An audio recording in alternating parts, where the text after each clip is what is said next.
Vous savez, c'est difficile de ne pas apprécier Motorola dans le secteur de la tech. Cette entreprise est une pionnière, pas seulement en matière de smartphone, mais en termes de téléphonie au sens général du terme. Et puis personnellement, j'aime également Motorola parce que c'est un constructeur Android particulièrement proche de Google, il lui a appartenu après tout. Alors forcément, quand j'apprends que Motorola fait son grand retour sur le segment des flagships, je me dis que ça doit être intéressant. Avec le Edge, Motorola réussit effectivement à se refaire une place sur le marché des smartphones haut de gamme, et il réussit même à s'y démarquer, pour le meilleur et pour le pire. Vous regardez Nightech, c'est Thomas, et aujourd'hui on teste le Motorola Edge. Déjà, une donnée à garder en tête, c'est le positionnement tarifaire du Motorola Edge. À 599 €, il vient s'insérer dans le segment relativement récent des flagships dits accessibles qui se démarquent des modèles à plus de 1000 €. Il effectue quelques compromis bien sentis pour cela, et en mon sens, ils sont plutôt intéressants. Ça commence évidemment par la fiche technique. Au rendez-vous, on retrouve le très équilibré Snapdragon 765, 128 Go de stockage avec support des micro SD, 6 Go de RAM, une compatibilité 5G et surtout un écran OLED impeccable capable d'afficher 90 images par seconde. Cet équipement est franchement correct pour faire tourner Android. Il faut avouer, 6 Go de RAM, je pensais jamais dire ça, mais ça peut paraître limite sur certaines surcouches, mais il n'en est rien sur ce Motorola. Les applications s'ouvrent rapidement, la navigation est fluide, les jeux se lancent sans broncher. De manière générale, j'aime beaucoup la gamme 700 de Snapdragon. C'est des processeurs abordables avec un niveau très confortable de performance. Après, ce que vous allez me dire, c'est qu'en août 2020, après la sortie du OnePlus Nord, forcément, cette fiche technique ne fait pas pâlir d'envie, et je vous comprends pour être honnête. Le truc, c'est qu'à l'utilisation, il y a beaucoup plus de choses que la fiche technique qui vont compter dans l'expérience qu'on a avec un téléphone, et justement, ce Motorola affiche un certain soin au détail que je trouve admirable et qui vient justifier son surcoût par rapport à des téléphones à 300-400 €. On sent qu'on a affaire à un constructeur expérimenté en fait. Cette expérience se sent dans la préhension du téléphone déjà. Le smartphone utilise une sympathique combinaison de verre et d'aluminium dans un châssis tout en finesse, plutôt élégant et léger, agréable dans la main, avec une intégration du branding de Motorola assez discrète. Mon exemplaire est revêtu d'une couleur noire brillante qui dérive un petit peu vers le bleu et qui m'a laissé une très bonne impression. Même en ayant un petit peu plus malmené le téléphone que d'habitude, je ne déplore aucune rayure ou choc, ce qui est plutôt cool. On sent un certain soin au détail dans sa conception, il faut croire que Motorola a de bons ingénieurs. Ça passe par des boutons bien intégrés et aux clics réguliers et agréables, mais surtout, merci mon Dieu, par un excellent moteur de vibration. On n'est pas sur le moteur haptique subtil et ultra précis des iPhones et autres pixels, mais le Edge réussit à fournir des vibrations discrètes, brèves et suffisamment confortables pour taper du texte avec confiance. Je reviens souvent sur ce point qui peut paraître être un détail, mais sur Android, tout de suite un téléphone avec des vibrations plus bruyantes que sa sonnerie, ça fait vraiment très cheap, c'est un point que les constructeurs abordables ont tendance à négliger cruellement, et c'est pas le cas ici. Ça fait plaisir, merci à Motorola. L'un dans l'autre, c'est très difficile de trouver quelque chose à critiquer en matière de construction et de design, à l'exception de l'absence de recharge sans fil, malgré l'utilisation de verre, c'est toujours un petit peu dommage. Ceci dit, sur un smartphone à 600 €, tout ça, ça reste potable. Mais vous devez le sentir, je suis un petit peu en train de tourner autour du pot et de ne pas vous parler tout de suite de ce qui fait que ce smartphone est véritablement unique, qui lui permet de se différencier et qui lui vaut d'ailleurs son nom, son écran. Avant même de parler de la dalle elle-même, Motorola a fait le choix très particulier de courber le plus possible les bordures de son écran jusqu'à former ce qu'il appelle un écran Endless Edge ou bordure sans fin en bon français. Déjà, soulignons que c'est effectivement très joli à regarder, c'est l'avantage des téléphones avec des écrans courbés, c'est vrai. Ça crée un petit effet cascade quand on fait défiler du contenu depuis les côtés de l'écran, c'est même assez agréable d'avoir un écran courbé de cette façon quand on utilise les gestes de navigation d'Android 10, il faut avouer. Mais l'un dans l'autre, c'est un point sur lequel je reste quand même mitigé, même si Motorola l'exploite en vous permettant d'utiliser des raccourcis. Le problème, c'est qu'avec un radius aussi prononcé, vous êtes victime d'un color shift assez conséquent. Vous savez, c'est cet effet qu'ont les écrans dont le rendu des couleurs change légèrement en fonction de l'angle auquel vous les regardez. Donc forcément, avec un écran aussi incurvé,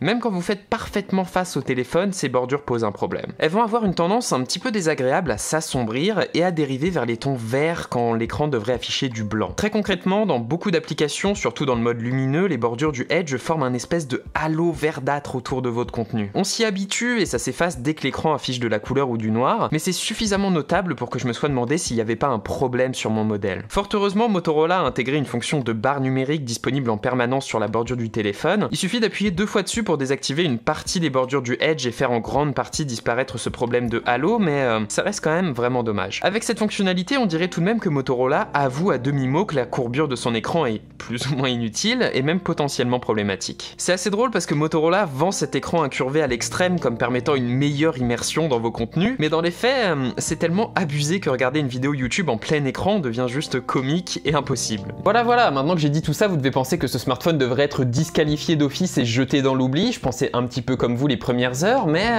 au final, pas du tout. Pas du tout parce que Motorola ne s'est pas concentré uniquement sur ce point qui lui permet de se différencier, mais également sur l'ensemble du téléphone de manière plus générale. Revenons à la dalle justement. Si l'on écarte ses bordures, il faut avouer qu'elle est vraiment impressionnante pour son tarif. Au menu, un écran de 6,7 pouces OLED doté d'une résolution Full HD au format 20,5 neuvième et même une compatibilité HDR. Il faut l'avouer, le rendu est excellent. Les couleurs flattent la rétine, la netteté me semble plus que correcte, et surtout la luminosité maximale fait vraiment mal aux yeux pour le coup, d'autant que l'écran incurvé oblige, les bordures sont quasi invisibles ici. Bon, par contre, les haut-parleurs du Motorola Edge ont le bon goût d'être stéréo, mais sont un poil faiblards, ce que je regrette personnellement. Mais passons, d'autant qu'on peut se consoler avec la présence d'une prise jack, chose vraiment rare en 2020 et qui peut toujours s'avérer pratique. Cet écran est d'autant plus agréable qu'il a le bon goût d'être compatible 90 Hz et allié au Snapdragon 765 et au software très propre de Motorola, il faut avouer que c'est agréable. Tout est parfaitement fluide, je crois pas que Motorola donne de nom particulier à leur version d'Android, et pour cause, on est plus ou moins sur une version vanilla du système. C'est donc Android 10 qui est aux commandes, et j'ai même eu la bonne surprise de recevoir 3 mises à jour différentes pendant mon test qui a duré quelques semaines, à croire que Motorola fait des efforts à ce niveau. J'aime vraiment beaucoup la vision d'Android proposée par Motorola, le constructeur n'ajoute rien au software de Google qui ne soit pas vraiment utile pour l'utilisateur. J'ai noté quelques ajouts en matière d'onboarding notamment, des explications un petit peu plus poussées que celles de Google sur les nouvelles fonctionnalités d'Android 10, sur le fonctionnement des gestes de navigation, le tout avec un style graphique franchement joli et conforme au matériel theming de Google. C'est pas forcément utile pour des geeks comme nous, mais il faut toujours saluer ce genre d'effort d'accessibilité. L'autre touche qui m'a vraiment été utile par contre, c'est l'implémentation de l'Always On Display de Motorola. Déjà, elle a le bon goût d'exister, ce qui n'est pas le cas chez toutes les marques, mais surtout elle vous permet d'interagir avec lui pour obtenir un aperçu rapide d'une notification, et il ne vous reste plus qu'à la swiper vers votre lecteur d'empreintes intégré sous l'écran pour l'ouvrir. C'est malin, c'est même carrément bien intégré, c'est plutôt intuitif, c'est utile, d'autant que le lecteur d'empreintes fait très bien son boulot ici. C'est franchement cool, c'est un ajout constructeur qui est propre à Motorola et qui est franchement utile et maîtrisé ici. À part ça, on ne retrouve aucun bloatware sur ce Motorola, on a droit à un widget d'horloge propriétaire, une application plutôt jolie qui regroupe les ressources du constructeur, et c'est à peu près tout. L'expérience est franchement très agréable, minimaliste, parfaitement cohérente,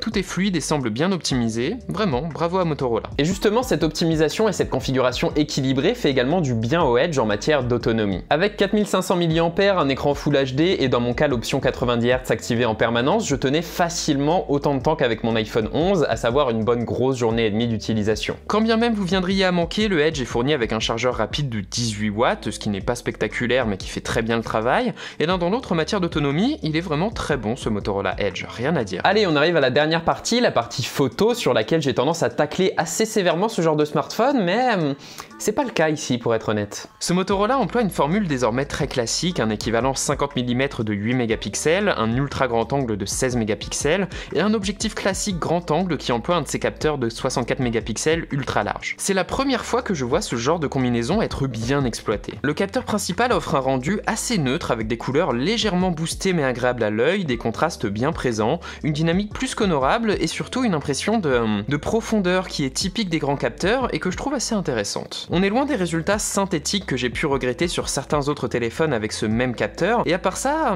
c'est toujours cool de pouvoir avoir une bonne dose de bokeh naturel sur le grand angle classique. J'ai un petit peu de mal à croire que certains clichés sortent d'un téléphone, pour être honnête. Petite déception par contre, les basses lumières sont légèrement problématiques mais pas inexploitables sur le Edge, le mode nuit n'est pas révolutionnaire, et son objectif standard et ultra grand angle sont évidemment un bon cran en dessous de l'ultra grand angle en termes de qualité. C'est pas gravissime, mais bon, il faut le souligner comme d'habitude. Il est impossible de filmer en 4K à l'ultra grand angle par contre, ce qui m'a un petit peu déçu, et ceci étant dit, malgré ses défauts, c'est vraiment plutôt bon pour le coup. Pour 600 €, bravo à Motorola, c'est vraiment plus que correct. Première fois que j'apprécie ce genre de capteur blindé de mégapixels d'ailleurs, je serais curieux de tester ce que ça donne chez Samsung maintenant. Mais bref, pour conclure, je dirais que ce Motorola est l'exemple typique de ce qu'un constructeur sérieux va produire sur le marché des smartphones actuels. Ça passe par un téléphone absolument irréprochable dans ses bases, une expérience utilisateur soignée, un software cohérent, une construction irréprochable, un très bon écran, de bonnes performances, une bonne partie photo étonnamment, et ensuite on essaye d'aller chercher chercher une petite touche de folie, une touche de différenciation, quelque chose qui rendra unique son smartphone et qui permettra de le différencier des autres. L'idée de l'écran incurvé à l'extrême est assez sympa, c'est vrai que ça peut taper dans l'œil de nombreuses personnes, je sais qu'il y a des gens qui apprécient ce point-là, mais je sais pas, ça vient vraiment avec son lot de contraintes et c'est pas forcément très utile. Après justement, si ça vous a tapé dans l'œil personnellement, il n'y a pas vraiment d'autres contraintes majeures avec ce téléphone, il est vraiment très bon, très équilibré, il offre une bonne expérience, et au final c'est vraiment ça qui compte et qui fait que si c'est pas forcément le téléphone que je vais recommander d'emblée, s'il vous plaît, c'est un bon investissement, il n'y a pas de problème. À vous de voir, je pense que c'est une question de goût, mais force est de constater que Motorola fait du bon travail en ce moment, et j'espère que c'est une marque qui va réussir à remonter dans les ventes. Ça m'a fait super plaisir de tester leur dernier né, en tout cas, merci au Café du Geek, et merci à eux de me l'avoir prêté, et comme d'habitude les gens, j'espère que cette vidéo vous aura plu, qu'elle vous aura éventuellement aidé, si c'est le cas vous savez quoi faire, le j'aime, le commentaire, l'abonnement et le partage, ça fait grandir notre toute petite chaîne, et je vous en remercie toujours autant, vraiment, et moi je vous dis à la prochaine les gens. Allez, salut.